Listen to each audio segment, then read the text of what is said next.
ओम शांति। 9 जुलाई 2023 अव्यक्त बाप दादा की रिवाइज कोर्स हैं। Original date 26/2/1995। आज का टॉपिक है संगम युग उत्सव का युग है। उत्सव मनाना अर्थात अविनाशी उमंग उत्साह में रहना। आज त्रिदेव रचता त्रिमूर्ति से बाप अपने रूहानी डायमंड्स के साथ डायमंड जुबली व डायमंड जयंती मनाने आए हैं। इसी विचित्र जयंती को डायमंड जयंती कहते हो, क्योंकि बाप अवतरित होते ही हैं कौड़ी समान आत्माओं को हीरे तुल्य बनाने। तो बाप दादा चारों ओर के बच्चों को जो हीरे से भी अमूल्य हैं, सबको सामने देख रहे हैं।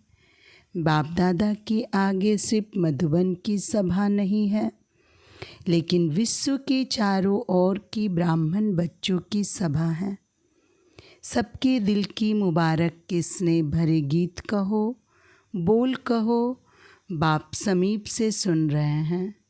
दिल का आवाज़ दिलाराम के पास पहुंचता है तो बाप दादा देख रहे हैं कि बच्चों की सेवा का प्रत्यक्ष प्रमाण चारों ओर से मधुबन बाप के स्वीट होम तक पहुंच रहा है। वैसे भी शिव जयंती को उत्सव कहते हैं। यथार्थ रीति से उत्सव आप ब्राह्मण ही मनाते हो, क्योंकि उत्सव का अर्थ ही है सर्व उत्साह उमंग में रहे। तो आप जो भी बैठे हो, सभी के दिल में उत्साह और उमंग कितना है? अविनाशी है या आज के लिए है? अविनाशी है ना। इसलिए बाप दादा इस श्रेष्ठ संगम युग को उत्सव का युग कहते हैं। हर दिन आपके लिए उत्साह संपन्न है, हर दिन उत्सव है। जो गायन है आप लोग टॉपिक रखते हो अनेकता में एकता, तो प्रैक्टिकल में अनेक देश, अनेक भाषाएं, अनेक रूप रंग, लेकिन अनेकता में भी सबके दिल में एकता है ना। क्योंकि एक बाप है, चाहे अमेरिका से आए हो, चाहे अफ्रीका से आए हो, लेकिन दिल में एक बाप है। एक श्रीमत पर चलने वाले हो तो बाप दादा को अच्छा लगता है कि अनेक भाषाओं में होते हुए भी मन का गीत, मन की भाषा एक है। चाहे किसी भी भाषा वाले हो, काला ताज तो मिला है। सभी हेडफोन से अपनी अपनी भाषा में सुन रहे हैं। अभी यही काला ताज बदलकर गोल्डन हो जाएगा, लेकिन सबके मन की भाषा एक है और एक ही शब्द है, मेरा बाबा। सभी भाषा वाले बोलो, मेरा बाबा। हाँ, यह एक ही है तो अनेकता में एकता है ना। तो उत्साह में रहने वाली अर्थात सदा उत्सव मनाने वाली श्रेष्ठ आत्माएं हो। कभी भी उत्साह कम नहीं होना चाहिए। पहले भी सुनाया था, ब्राह्मण जीवन का श्वास है उमंग उत्साह। अगर सांस चला जाए तो जीवन सेकंड में खत्म हो जाएगी ना। तो ब्राह्मण जीवन में यदि उमंग उत्साह का सांस नहीं तो ब्राह्मण जीवन नहीं। जो सदा उमंग उत्साह में होगा वो एक फलक से कहेगा कि ब्राह्मण है ही उत्साह उमंग के लिए।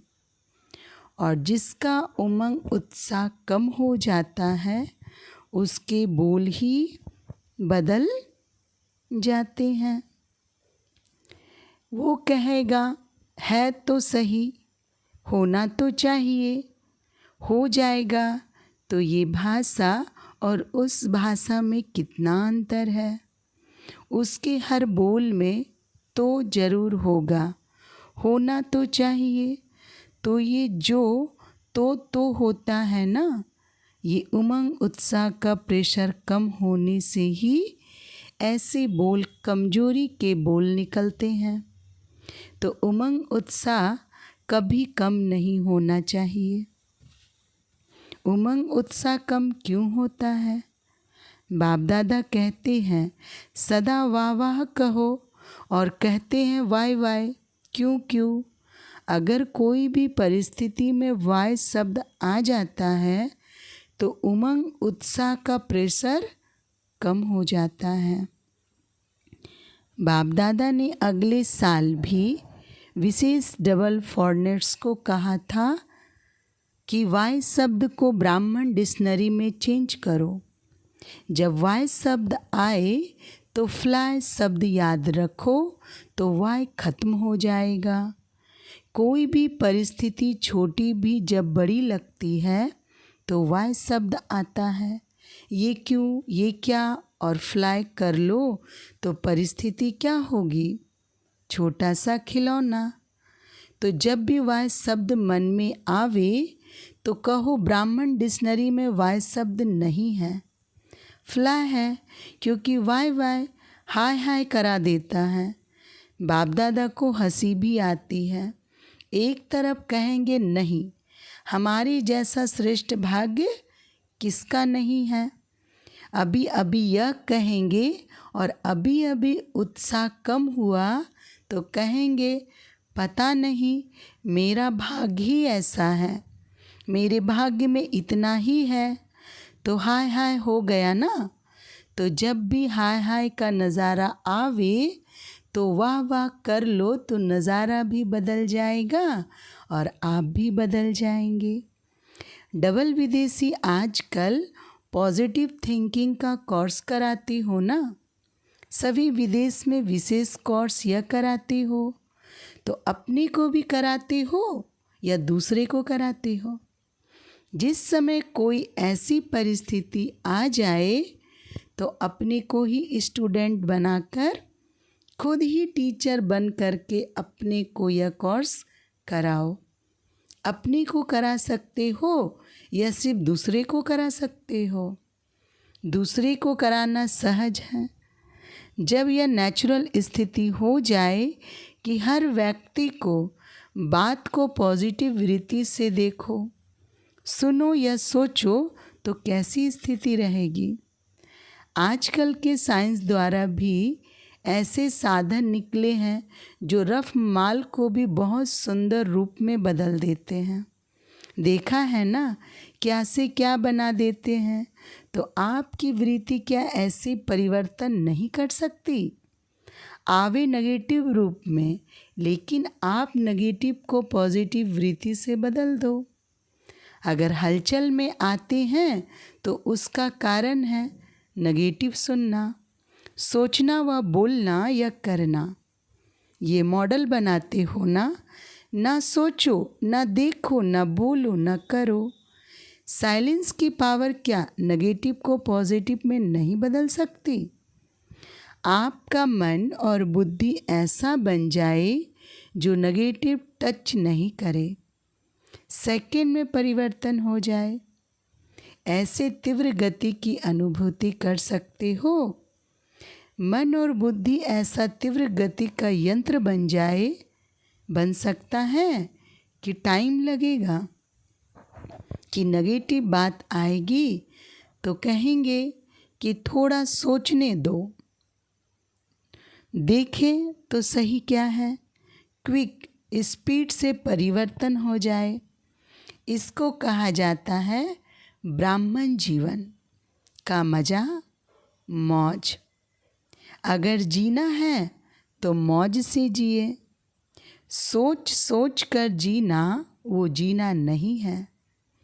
आप लोग औरों को कहते हो कि राजयोग जीने की कला है, तो आप लोग राजयोगी जीवन वाले हो ना।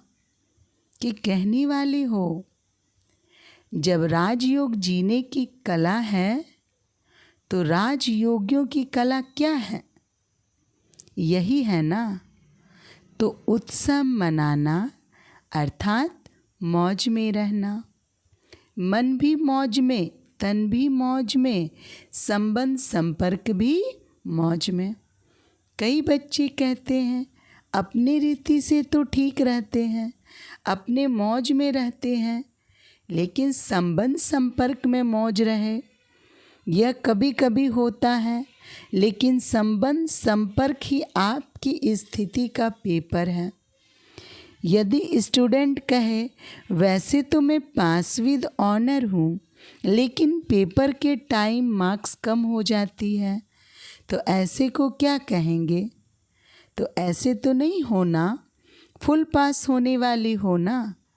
बाप दादा ने सुनाया है, जो सदा बाप के पास रहते हैं वो पास हैं, पास नहीं रहते तो पास नहीं है। तो सदा कहाँ रहते हो? दूर रहते हो, पास नहीं रहते हो। डबल विदेशियों को तो डबल पास होना चाहिए ना। अच्छा, तो डबल विदेशियों ने इस बारी हाई जंप लगा दी है। मधुबन में हाई जंप लगाकर पहुंच गए। इस बार हर वर्ष से ज़्यादा संख्या में डबल विदेशी मधुबन पहुँचे हुए हैं। अच्छा, डबल विदेशियों को भी कईयों को पटरानी बनने का चांस तो अच्छा मिला है। पटरानी बनने में मज़ा है कि नहीं? आप लोगों की तो अटैची इतनी है जो उस पर ही सो सकते हैं, क्योंकि एक बड़ी लाते हैं, एक छोटी लाते हैं। तो छोटी को तकिया बनाओ, जगह बच जाएगी ना। अच्छा लगता है, बाप दादा सीन देखते हैं, कैसी भारी भारी अटैचियाँ घसीट कर ला रहे हैं। अच्छी सीन लगती है ना। संगम पर ये मेहनत भी थोड़े समय की है, फिर तो प्रकृति भी आपकी दासी होगी, तो दासियाँ भी बहुत होंगी। फिर आपको सामान उठाने की ज़रूरत नहीं। अभी अपना राज्य स्थापन हो रहा है। इस समय गुप्त वेश में हो, सेवाधारी हो, फिर राज्य अधिकारी बनेंगे। तो सेवाधारियों को तो सब प्रकार की सेवा करनी पड़ती है। जितनी अभी तन, मन, धन और संपर्क से सेवा करते हो, उतना ही वहाँ सेवाधारी मिलेंगे। सबसे पहले तो ये प्रकृति के 5 ही तत्व आपके सेवाधारी बनेंगे। अपना राज्य भाग स्मृति में है ना। कितनी बारी राज्य अधिकारी बने हैं, अनगिनत बार बने हैं और बनते ही रहेंगे। लेकिन राज्य अधिकारी से भी अब का सेवाधारी जीवन श्रेष्ठ है, क्योंकि अभी बाप और बच्चों का साथ है। चाहे किसी भी प्रकार की सेवा है, लेकिन सेवा का प्रत्यक्ष फल अभी मिलता है। बाप का स्नेह, सहयोग और बाप द्वारा मिली हुई खजाने प्रत्यक्ष फल के रूप में मिलते हैं। जब भी कोई विशेष सेवा करते हो और युक्ति युक्त सेवा करते हो, तो कितनी खुशी होती है। उस समय के चेहरे का फोटो निकालो तो कैसा होता है। तो एक तरफ सेवा करते हो, दूसरी तरफ प्रत्यक्ष फल आपके लिए सदा तैयार है ही। एक हाथ से सेवा करो, दूसरे हाथ से फल खाओ। ऐसे अनुभव होता है कि सेवा में बड़ी मेहनत है।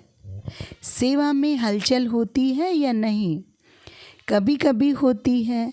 ये हलचल ही परिपक्व बनाती है, अनुभवी बनाती है।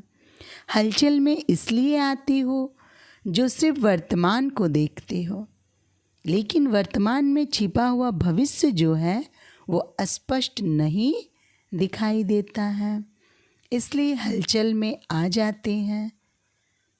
कोई भी बड़ी से बड़ी नाजुक परिस्थिति वास्तव में आगे के लिए बहुत बड़ा पाठ पढ़ाती है। परिस्थिति नहीं है, लेकिन वह आपकी टीचर है। उस नज़र से देखो कि इस परिस्थिति ने क्या पाठ पढ़ाया। इसको कहा जाता है नेगेटिव को पॉजिटिव में परिवर्तन करना। सिर्फ परिस्थिति को देखते हो तो घबरा जाते हो, और परिस्थिति माया द्वारा सदा नए नए रूप से आएगी। वैसे ही नहीं आएगी, जिस रूप में आ चुकी है उस रूप में नहीं आएगी। नए रूप में आएगी तो उसमें घबरा जाते हैं, ये तो नई बात है, ये तो होता नहीं है, ये तो होना नहीं चाहिए। लेकिन समझ लो कि माया अंत तक बहुरूपी बन बहुरूप दिखाएगी। माया को बहुरूपी बनना बहुत जल्दी और अच्छा आता है। जैसे आपकी स्थिति होगी ना, वैसी परिस्थिति बनाकर आएगी। आज मानो आप थोड़ा सा अलबेले जीवन में हो, तो माया भी उसी अलबेले परिस्थिति के रूप में आएगी।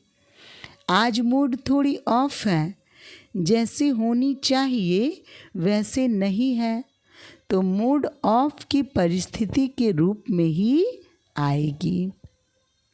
फिर सोचते हैं कि पहले ही मैं सोच रही थी, फिर ये क्या हुआ।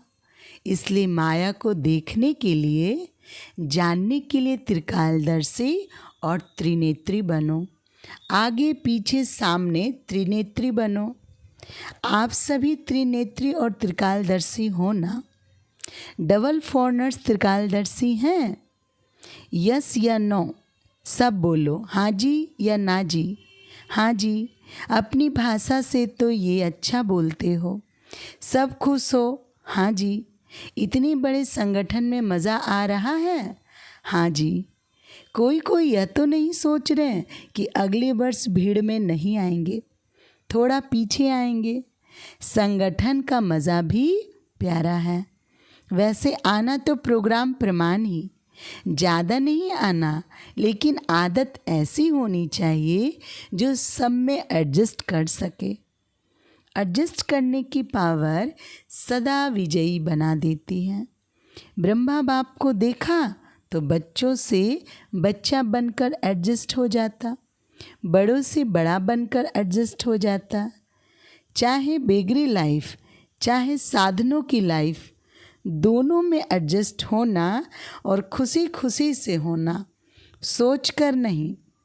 यहाँ दुखी तो नहीं होते हो, लेकिन खुशी के बजाय थोड़ा सोच में पड़ जाते हो। ये क्या हुआ, कैसे हुआ? तो सोचने वाले को एडजस्ट होने के मज़े में कुछ समय लग जाता है। अपने को चेक करो कि कैसी भी परिस्थिति हो, चाहे अच्छी हो चाहे हिलाने वाली हो, लेकिन हर समय हर सर्कमस्टांस के अंदर अपने को एडजस्ट कर सकते हैं।